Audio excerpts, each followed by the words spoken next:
मिरज तालुक्यातील नांद्रे गावामध्ये एकमेकांकडे बघण्याच्या किरकोळ कारणातून तरुणास लाथाबुक्क्यांनी बेदम मारहाण केल्याची घटना घडली. सदर मारहाणीची घटना ही शुक्रवार दिनांक 11 एप्रिल रोजी सायंकाळी 4 वाजण्याच्या सुमारास नांद्रे विद्यालयाच्या मैदानावर घडली. या प्रकरणी जखमी मुदसर मुस्तफा इनापुरे वय वर्ष 17 नांद्रे यांनी सांगली ग्रामीण पोलीस ठाण्यात फिर्याद दिली. त्याच्या फिर्यादीवरून पोलिसांनी संशयित प्रथमेश पाटील, प्रज्वल पाचोरे, आदित्य हजारे, रोहित सावळवाडे, सक्षम खोत सर्व राहणार नांद्रे यांच्यावर मारहाणीचा गुन्हा दाखल केलाय. आणि याबाबत अधिक माहिती अशी की जखमी ऐनापुरे हा आपल्या कुटुंबियांसह मिरज तालुक्यातील नांद्रे गावामध्ये राहतो. शुक्रवारी सायंकाळी 4 वाजण्याच्या सुमारास मुदसर हा नांद्रे विद्यालयाच्या मैदानावर आला होता. यावेळी मुदसर आणि संशयित प्रथमेश पाटील यांच्यात एकमेकांकडे बघण्याच्या कारणावरून वाद झाला होता.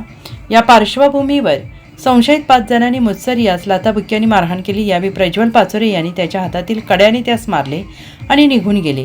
घडलेल्या या घटनेनंतर मुदसर याने सांगली ग्रामीण पोलीस ठाण्यात फिर्याद दिली. त्यांच्या फिर्यादीवरून पोलिसांनी मारहाण करणाऱ्या संशयित 5 जणांविरोधात गुन्हा दाखल केला आहे. Bureau report SBN Marathi, Miraj.